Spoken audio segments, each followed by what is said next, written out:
जीवन में हमेशा याद रखिए, कर्मों का फल हमें वैसे ही ढूंढ लेगा जैसे बछड़ा खो जाने पर सैकड़ों गायों में अपनी मां को ढूंढ लेता है। आप देख रहे हैं गीता ज्ञान। आज हम बात करेंगे तीसरे अध्याय की, श्रीमद् भगवद गीता के तृतीय अध्याय की। उससे पहले दो अध्यायों की बात करता हूं। पहला अध्याय जिसमें अर्जुन ने कहा कि मुझे युद्ध नहीं करना है। धनुर्धर अर्जुन रथ के पिछले भाग में जाकर के बैठ गए। दूसरे अध्याय में भगवान श्री कृष्ण ने समझाया कि आपका धर्म ही आपसे कहता है कि आप युद्ध क्षेत्र में उतरिए, और युद्ध क्षेत्र जो है वो अंदर है, वो बाहरी युद्ध के लिए गीता नहीं कहती है। श्रीमद् भगवद गीता के द्वितीय अध्याय में भगवान श्री कृष्ण ने अर्जुन से कहा कि दो मार्ग हैं जिससे ये कर्म होता है, जिससे युद्ध भूमि में उतरा जा सकता है। पहला है निष्काम कर्म योग और दूसरा है ज्ञान योग। ज्ञान योग के बारे में उन्होंने कहा कि अगर आप इसमें हार जाते हैं तब भी स्वर्ग प्राप्त करेंगे, और जीत जाओगे तो महामहिम की स्थिति प्राप्त करोगे। स्वर्ग का मतलब है स्वर में विचरण करने की क्षमता। स्वर यानी कि जब आप मेडिटेशन में उतरते हैं तो आपका ध्यान लगने लग जाए, इतनी क्षमता आप अर्जित कर लोगे अगर आप इस युद्ध भूमि में उतर जाते हो। और अगर जीत जाते हो, अगर मोक्ष प्राप्त हो जाती है, तो महामहिम की स्थिति प्राप्त करोगे। तृतीय अध्याय की जब शुरुआत होती है तो धनुर्धर अर्जुन जो है इसी पर सवाल करते हैं। कहते हैं कि आपने निष्काम कर्मयोग के बारे में कहा था कि कर्म करे जाओ, फल की चिंता मत करो, कर्मण्येवाधिकारस्ते मा फलेषु कदाचन। अब मुझे बस ये बताइए कि दो रास्ते मेरे सामने हैं, मेरे लिए कौन सा सही है, कौन सा रास्ता है जिससे मुझे श्रेय, परम कल्याण, मोक्ष मिलेगा। अगर आप वाकई में जाना चाहते हैं तो आप जरूर पूछेंगे कि कौन सा रास्ता दोनों में से सबसे ज्यादा सरल है। भगवान श्री कृष्ण तृतीय अध्याय की शुरुआत में ही इस प्रश्न का समाधान बताते हैं। तो आइए शुरू करते हैं। तृतीय अध्याय का सार मेरे शब्दों में आप तक पहुंचा रहा हूं। ये सारा ज्ञान जो मैं आप तक साझा कर रहा हूं, ये मैंने प्राप्त किया है, पढ़ने की कोशिश की है। यथार्थ गीता जो कि हमारे स्वामी जी श्री परमहंस स्वामी अड़गड़ानंद जी महाराज जी ने लिखी है, उसमें से जो मैं समझ पाया बस आप तक आज साझा कर रहा हूं। भगवान श्री कृष्ण अर्जुन से कहते हैं शुरुआत में कि संसार में जो सत्य शोध की दो धाराएं हैं, ये मेरे द्वारा पहले कही गई। पहले का मतलब ये नहीं कि सत्ययुग में या त्रेता युग में, पहले का मतलब है अभी दूसरे चैप्टर में जो जस्ट पहले बताया, दूसरे अध्याय में। ज्ञानियों के लिए ज्ञान मार्ग और योगियों के लिए निष्काम कर्म योग जो है, कर्म मार्ग जो है, वो उन्होंने बताया। और भगवान श्री कृष्ण शुरुआत में कहते हैं कि दोनों ही रास्तों की अगर मैं बात करूं तो कर्म तो करना पड़ेगा, कर्म अनिवार्य है। श्री भगवान उवाच न कर्मणा मनारंभा निष्कर्म्यम पुरुषो अश्नुते न च सन्निसनादेव सिद्धिम समधिगच्छति। कहते हैं कि हे धनुर्धर अर्जुन, मनुष्य ना तो कर्मों को न आरंभ करने से निष्कर्मता की जो लास्ट स्टेज है वहां तक पहुंचता है, और ना ही जो आरंभ कर दिया था, ध्यान जो क्रिया आरंभ कर दी थी, उसको त्यागने से उस परम सिद्धि तक पहुंचता है।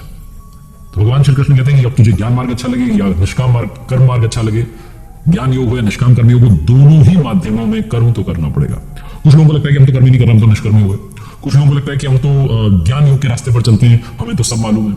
तो चाहे ज्ञान योग हो या निष्काम कर्म योग हो, भगवान श्री कृष्ण क्लियर करते हैं कि कोई भी डाउट ना रह जाए, कोई भ्रांति ना रह जाए, ज्ञान मार्ग में भी आपको कर्म करना है और निष्काम कर्म मार्ग में भी आपको कर्म करना है। भगवान श्री कृष्ण कहते हैं कि अगर कोई ऐसा कहता है कि वो तो अहम ब्रह्मास्मि हो चुका है, बिना कर्म करे ही, तो वो सिर्फ और सिर्फ दम्भी है, अहंकारी है, वो झूठ बोल रहा है। आगे बढ़ते हुए आगे भगवान श्री कृष्ण कहते हैं, श्री भगवान उवाच नहीं कश्चित् क्षणमपि जातु तिष्ठत्य कर्मकृत कार्यते ह्यवशः कर्म सर्वः प्रकृति जैर्गुण्यः। यानी कि कोई भी पुरुष, कोई भी इस दुनिया में किसी भी समय में, किसी भी काल में क्षण मात्र भी कर्म किए बिना नहीं रह सकता। कोई ना कोई कर्म हो रहा होगा। अगर आप सोते हैं तब भी आप स्वप्न देख रहे होते हैं, आपकी जो क्रियाएं हैं वो चल रही होती, क्योंकि प्रकृति के जो गुण है उससे विवश होकर के पुरुष जो है वो कर्म करता है। पुरुष का मतलब यहां पर नर नारी दोनों से। प्रकृति जब तक है और प्रकृति से उत्पन्न गुण जब तक है, तब तक कोई भी पुरुष कर्म किए बिना रह नहीं सकता। वो जो गुण है उससे कर्म करवा लेते हैं।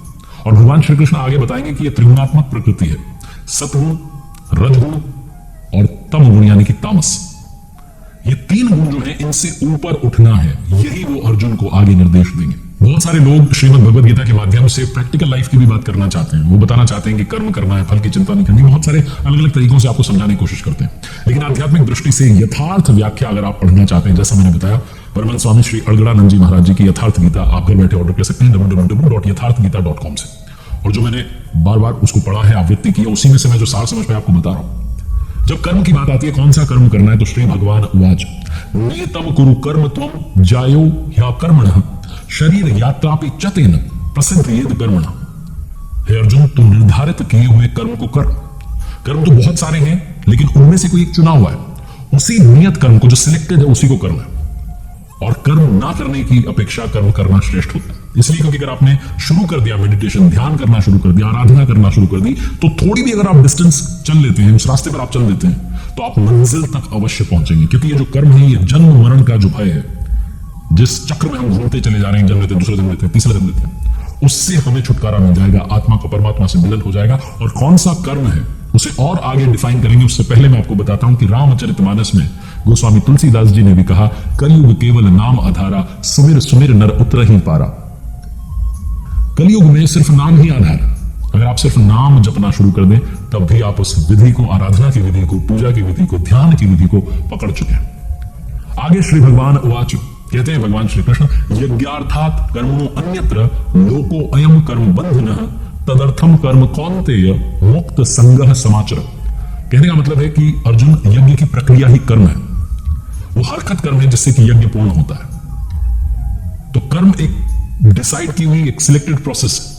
इसके अलावा जो कुछ हो रहा है, क्या वो कर्म नहीं है? तो भगवान श्री कृष्ण स्वयं कहते हैं, अन्यत्र लोको अयम कर्म बंधन है। जो कुछ और हो रहा है दुनिया में, जो कुछ हो रहा है, दिन रात दुनिया जिसमें व्यस्त हो रखी है, वो इसी लोक का एक बंधन है, ना कि कर्म। क्योंकि कर्म तो मोक्ष से अशुभात, यानी कि जो शुभ अशुभ संसार बंधन है, उससे छुटकारा दिलाने वाला है। इसीलिए भगवान श्री कृष्ण कहते हैं, अर्जुन, उस यज्ञ को पाने के लिए, उसको पूर्ण करने के लिए संग दोष से अलग रह करके बहुत अच्छे से आपको कर्म का आचरण करना है। और संग दोष से अलग हुए बिना ये कर्म होता नहीं। अब ये समझ में आ गया कि यज्ञ की प्रक्रिया कर्म है, लेकिन सवाल ये है कि यज्ञ क्या है, कैसे उसे करना है। इसके लिए पहले यज्ञ को नहीं बताते, बल्कि ये बताते हैं भगवान श्री कृष्ण कि यज्ञ आया कहां से और देता क्या है। श्री भगवान उवाच, सह यज्ञाः प्रजा सृष्ट्वा पुरोवाच प्रजापति अनेन प्रस्विष्य ध्रुमेश वो अस्पृष्ट कामधुक।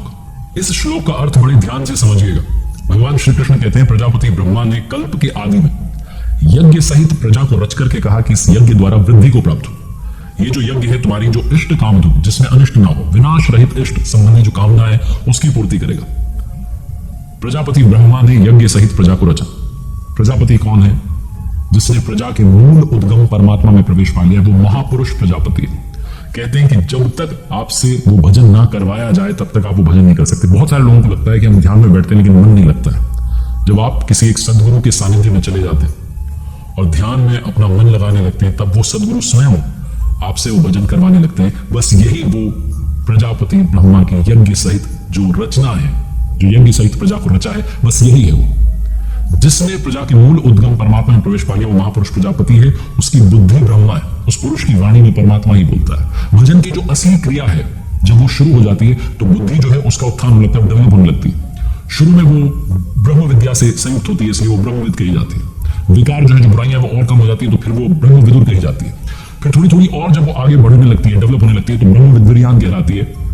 ये वो अवस्था होती है जिसमें जो महापुरुष है, जो संत है, वो दूसरों को भी उस रास्ते पर लाने का अधिकार प्राप्त कर लेते हैं। और जब बुद्धि की पराकाष्ठा आ जाती है, जो लास्ट स्टेज है, वो ब्रह्म विद्वरिष्ठ कहलाती है। यानी कि ब्रह्मविद की वो स्टेज जिसमें इष्ट प्रवाहित है। ऐसी जो स्थिति वाले महापुरुष हैं, वो ध्यान में प्रवेश करवाने का अधिकार रखते हैं। इसीलिए वो कहते हैं कि यज्ञ सहित प्रजा की रचना जो है, वो प्रजापति ब्रह्मा ने की। वो संस्कार मिलते हैं जब आप ऐसे सदगुरु के सानिध्य में जाते हैं कि आपका मन ध्यान में लगने लगता है, आप वाकई में उस रास्ते पर चलने लगते हैं जो परमात्मा को पाने का रास्ता है। आगे बढ़ते हैं और भगवान श्री कृष्ण आगे कहते हैं श्रीमद् भगवद गीता के 3रे अध्याय में कि इस यज्ञ से देवताओं की उन्नति करो, देवी संपद की उन्नति करो। यानी कि जो पुण्य है उसे कमाना शुरू करो, जो अच्छे विचार हैं उन्हें अपने मस्तिष्क में लाना शुरू करो, जो बुरे विकार हैं उन्हें हटाना शुरू करो। आगे भगवान श्री कृष्ण कहते हैं, श्री भगवान उवाच, यज्ञ शिष्टाशनः संतो मुच्यन्ते सर्वकिल्बिषे भुंजते ते त्वघं पापा ये पंचत्यात्म कारणात्। यज्ञ जब पूर्ण होता है, जो उससे अन्न बचता है, उसको खाने वाले जितने संत जन हैं, जितने अच्छे लोग उस रास्ते पर चले, सारे के सारे पापों से मुक्त हो जाते हैं, मोक्ष को प्राप्त करते हैं। जब आप इतने सारे पुण्य इकट्ठा करते हैं, यज्ञ आपका पूर्ण होने लगता है। जो फिर जो अन्न बचता है, वही समय है, वही प्राप्ति काल है, वही पूर्ति काल है। भगवान श्री कृष्ण कहते हैं कि जब यज्ञ पूर्ण हो गया, तो जो शेष बचा हुआ ब्रह्म है, वही अन्न है। और संपूर्ण प्राणी जो है वो अन्न से उत्पन्न होते हैं। अन्नम ब्रह्मेति व्यजानात्, अन्न परमात्मा ही है। परमात्मा को प्राप्त कर लेते हैं जब आप यज्ञ को पूर्ण कर लेते हैं, जब आप यज्ञ की प्राप्ति कर लेते हैं। और यज्ञ की प्रक्रिया ही कर्म है। जो प्रोसेस है उसको और आगे डिफाइन करेंगे, क्योंकि अभी हम मात्र 3रे अध्याय में पहुंचे हैं, अभी 15 अध्याय और बाकी हैं। अगर आप जीवन में अध्यात्म समझना चाहते हैं, अगर आप परमात्मा तक की दूरी, वो डिस्टेंस तय करना चाहते हैं, तो आपको श्रीमद् भगवद गीता को बहुत अच्छे से पढ़ना चाहिए, समझना चाहिए। तृतीय अध्याय के दूसरे भाग की तरफ बढ़ते हैं। श्री भगवान दूसरे भाग में, तीसरे अध्याय के, बात करते हैं उन महापुरुषों की जो परम सिद्धि को प्राप्त कर चुके हैं, जो मोक्ष प्राप्त कर चुके हैं। भगवान श्री कृष्ण कहते हैं कि श्रेष्ठ पुरुष जो भी आचरण करते हैं, बाकी पुरुष भी उसके अनुसार करते हैं। उनको लगता है कि ये तो ऐसा करते हैं, हम भी ऐसा ही करेंगे, पूरी दुनिया उसको फॉलो करने लगती है। तो भगवान श्री कृष्ण कहते हैं, श्री भगवान उवाच नवे पार्थास्ति कर्तव्यम त्रिषु लोकेषु किंचन नान वाप्तम वाप्तव्यम वर्त एवच कर्मणि। हे पार्थ, मुझे तीनों लोकों में कोई कर्तव्य नहीं है। वो कहते हैं कि वो जो महापुरुष जो परम सिद्धि को प्राप्त कर चुका है, उसे कोई कर्तव्य शेष नहीं रहता और कोई भी ऐसी वस्तु नहीं रहती जो अप्राप्त रह जाती है। लेकिन तब भी मैं कर्म में भली प्रकार बरतता हूं। कहते हैं कि तब भी मैं कर्म करता हूं, आराधना करता हूं।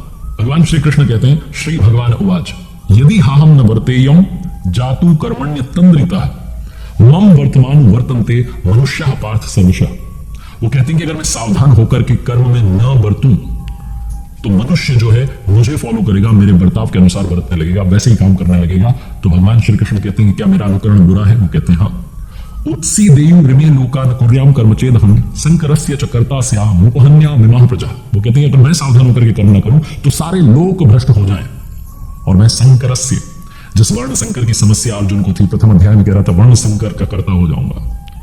भगवान श्री कृष्ण कहते हैं कि अगर मैं उस रास्ते पर ना चलूं, मेरे लिए तो कुछ भी शेष नहीं है, मैंने तो प्राप्त कर लिया, लेकिन तब भी अगर मैं कर्म ना करूं, बाकी लोग मुझे फॉलो करने लगेंगे, मेरा अनुसरण करने लगेंगे, और तब मैं संकरस्य, वर्ण संकर का करने वाला होऊंगा, इस प्रजा का हनन करने वाला, मारने वाला होऊंगा। जो स्वरूपस्थ महापुरुष है, जो स्वरूप में स्थित है, जो तत्व स्थित महापुरुष है, अगर वो ध्यान ना करते रहे, बाकी लोगों को फॉलो करने लगेंगे, नकल करने लगेंगे कि ये भी तो नहीं करते, हम भी नहीं करेंगे, और ऐसे में वो जो महापुरुष हैं वो बाकी लोगों को भी रास्ते से भटका देंगे, वर्ण संकर का कर्ता बन जाएंगे। इसलिए भगवान श्री कृष्ण कहते हैं कि जिसने भी प्राप्त कर लिया उसे भी कर्म करना आवश्यक है, ताकि पीछे वाले रास्ता ना भटके। भगवान श्री कृष्ण कहते हैं कि शुरुआत से आखिरी तक जो कर्म है वो प्रकृति के गुणों के अंतर्गत हो रहे हैं, और ऐसा किसने देखा? तो कहते हैं श्री भगवान उवाच तत्त्ववित्तो महाबाहु गुण कर्म विभागयो गुणा गुणेषु वर्तन्त इति मत्वा न सज्जते। वो कहते हैं हे महाबाहु, हे अर्जुन, गुण और कर्म का जो विभाग है, इसको तत्त्ववित्त, जो परम तत्व परमात्मा की जानकारी रखते हैं, जो स्वरूपस्थ है, उन महापुरुषों ने देखा है। उन्होंने देखा है कि संपूर्ण गुण जो है वो गुणों में ही बरत रहे, और ऐसा मानकर के वो इसमें उलझते नहीं है, आसक्त नहीं होते। तत्व का मतलब है परम तत्व परमात्मा, ना कि वो 5 या 25 तत्व जैसा कि लोग इमेजिन करते हैं, कैलकुलेट करते हैं। भगवान श्री कृष्ण के शब्दों में तत्व एकमात्र परमात्मा है और कोई तत्व नहीं है। जो गुणों को पार करके वहां तक पहुंच गया, वो देखता है कि गुण जो है वो गुण में बरत रहे हैं। अगर तामसी गुण है तो आलस्य होगा, नींद आएगी, कर्म में प्रवृत्त होने का स्वभाव नहीं होगा, मन ही नहीं करेगा कि ध्यान करना है, सोचना ही नहीं उस बारे में। अगर राजसी गुण होगा तो ध्यान से पीछे ना हटने का स्वभाव आएगा, स्वामी भाव से कि यही परमात्मा, इनकी सेवा करने कर्म होने लगेगा। और अगर सात्विक गुण आ गया तो फिर जो है वो ध्यान समाधि, वो अनुभव होने लगेगा, आपको चिंतन आप करने लगेंगे, नॉन स्टॉप मेडिटेशन होने लगेगा। भगवान श्री कृष्ण कहते हैं कि गुण अपना काम करा लेते हैं, गुण गुणों में बरतते रहते हैं। ऐसा समझ करके वो जो स्वरूपस्थ महापुरुष है, वो जो दृष्टा है, वो कर्म में आसक्त नहीं होता है। किंतु जिन्होंने इन गुणों को पार नहीं किया, जो इन त्रिगुणों में उलझे हुए, उन्हें लगातार कर्म में आसक्त रहना है, लगातार भक्ति करते रहनी है। भगवान श्री कृष्ण कहते हैं वही सर्वाणि कर्माणि सन्न्यस्याध्यात्म चेतसा निराशिर निर्ममो भूत्वा युध्यस्व विगत ज्वरः। इसलिए अर्जुन, तुम अध्यात्म चेतसा, अंतरात्मा में ही अपने चित्त का निरोध कर ध्यानस्थ हो जा, और जितने कर्म है उनको मुझ में अर्पण करके आशा रहित, ममता रहित, संताप रहित होकर युद्ध कर। आप यही जब ध्यान करना है तो युद्ध क्यों करना है? दरअसल जब आप ध्यान में बैठेंगे, जब आप मेडिटेशन में बैठेंगे, तो असली जो विकार है वो आप पर अटैक करने लगेंगे, ऐसे ऐसे थॉट्स आने लगेंगे जो शायद पहले कभी नहीं आए होंगे। जब आप जैसे जैसे अपने अंदर सिमटते चले जाते हैं, बहुत सारे ऐसे विचार आने लगते हैं जो नहीं आने चाहिए। उन्हीं विचारों को हटाना, उन विकारों को हटाना ही युद्ध करना है। आगे बढ़ने से पहले भगवान श्री कृष्ण ने एक बात और कही, उसको समझना बहुत आवश्यक है। श्री भगवान उवाच श्रेयान स्वधर्मो विगुणः परधर्मात् स्वदुष्टितात् स्वधर्मे निधनम श्रेयः परधर्मो भयावह। वो कहते हैं कि अगर आप किसी की नकल कर रहे हैं, अगर आप किसी दूसरे धर्म को कॉपी कर रहे हैं, आपको लग रहा है कि वो अच्छा साधक है, वो इस तरीके से कर रहा है, वो इसी तरीके से करते हैं, तो उससे बेहतर है कि निधन हो जाए। वो कहते हैं कि जो स्वभाव से उत्पन्न कर्म है, जैसा आपका स्वभाव है, तामसी गुण है, राजसी गुण है, सात्विक गुण है, जो भी गुण है, जो भी आपका स्वभाव है, जिस तरीके से आप साधना की स्टेज में है, उसी को फॉलो कीजिए। लोग धर्म से मतलब निकाल लेते हैं अलग अलग जातियों से, लेकिन चतुर्थ अध्याय में भगवान श्री कृष्ण इसको स्पष्ट करेंगे। आप बहुत ध्यान से उसको समझिएगा। यहां श्रेयान स्वधर्म, स्वधर्म का मतलब है वो 4 स्टेज जो कि साधना की होती हैं, जो मैंने पहले बताई। उन चारों स्टेजेस में से जिस भी स्टेज पे आप खड़े हैं, अगर आप उससे ऊपर वाली को कॉपी करने लगते हैं तो उससे बेहतर है कि निधन हो जाए। इसीलिए भगवान श्री कृष्ण कहते हैं कि स्वधर्माचरण में, अपने धर्म के आचरण में मरना भी परम कल्याणकारी है, क्योंकि जो अगला जन्म मिलेगा वो वहीं से आपका साधन शुरू होगा, वहीं से ध्यान शुरू होगा जहां पिछले जन्म में छूट गया था। आत्मा मरती नहीं है, वो अपने संस्कारों को साथ लेकर के अगले शरीर में चली जाती है। अर्जुन भगवान श्री कृष्ण से प्रश्न करते हैं कि जब आपने रास्ता बता दिया तब भी फिर ये जो पुरुष है वो किसकी प्रेरणा से पाप को फॉलो करता है, पाप का आचरण करता है, आपके बताए हुए रास्ते पर क्यों नहीं चलता है? इस पर भगवान श्री कृष्ण कहते हैं, श्री भगवान उवाच काम एष क्रोध एष रजोगुण समुद्भव महाशनो महापापमा विद्येनमिह बैरिणम। कहते हैं अर्जुन, रजोगुण से जो उत्पन्न हुए काम क्रोध ये अग्नि के समान भोग भोगने से भी कभी ना तृप्त होने वाले बहुत बड़े पापी हैं। काम क्रोध राग द्वेष जो है इसके ये पूरक है। वो कहते हैं कि तू इनको सबसे बड़ा शत्रु जान। कहते हैं जैसे धुएं से अग्नि छुप जाती है, गंदगी से दर्पण छुप जाता है, वैसे ही ये जो काम क्रोध विकार हैं इनसे वो आत्मा छुपी हुई है, वो जो अच्छाइयां हैं वो छुपी हुई हैं। भगवान श्री कृष्ण से जब पूछते हैं अर्जुन कि ये रहते कहां हैं, तो भगवान श्री कृष्ण कहते हैं इंद्रियाणि मनोबुद्धि अस्याधिष्ठान मुच्यते एतैर्विमोह यत्येष ज्ञान मावृत्य देहिनम। इंद्रियां, मन और बुद्धि जो है विकारों के स्थान यहां रहते हैं, इसलिए मन बुद्धि और इंद्रियों के द्वारा ही ये ज्ञान को छुपा देते हैं और इंसान को मोह में डाल देते हैं। इसलिए भगवान श्री कृष्ण कहते हैं तस्मात् इंद्रियाण्यादो नियम में भरता शुभ पापमानम प्रधीयोनम ज्ञान विज्ञान नाशनम। इसलिए अर्जुन तो पहले इंद्रियों को नियम में संयत कर, क्योंकि शत्रु उनके अंतराल में छुपा हुआ है, तुम्हारे शरीर के भीतर बैठा हुआ है, बाहर खोजने से शत्रु नहीं मिलेगा। इंसान, जैसा मैंने पहले भी कभी कहानी में कहा कि अगर इंसान गिरना चाहे तो असुरों से भी नीचे गिर सकता है, और उठना चाहे तो देवताओं से ऊपर उठ करके परमात्मा तक की दूरी तय कर सकता है। इसीलिए भगवान श्री कृष्ण कहते हैं इंद्रियों को वश में करके ज्ञान और विज्ञान का नाश करने वाले इस पापी काम को ही मार, क्योंकि जब तक कामना रहती है तब तक क्रोध रहता है, मोह रहता है। इसलिए जिस दिन कामना का नष्ट हो गया, जिस दिन ये इच्छाएं खत्म हो गई, जिस दिन इंद्रियां संयत कर ली, उस दिन आप उस रास्ते पर चलने लगेंगे। चौथे अध्याय में काफी कुछ जानने के लिए, लेकिन उससे पहले तीसरे अध्याय का नाम दिया गया शत्रु विनाश प्रेरणा। इस तीसरे अध्याय में युद्ध की बात की गई, इसके अलावा ज्यादा युद्ध के बारे में बात नहीं की गई। शत्रु के विनाश की प्रेरणा दी गई, इसीलिए तृतीय अध्याय का नाम है शत्रु विनाश प्रेरणा।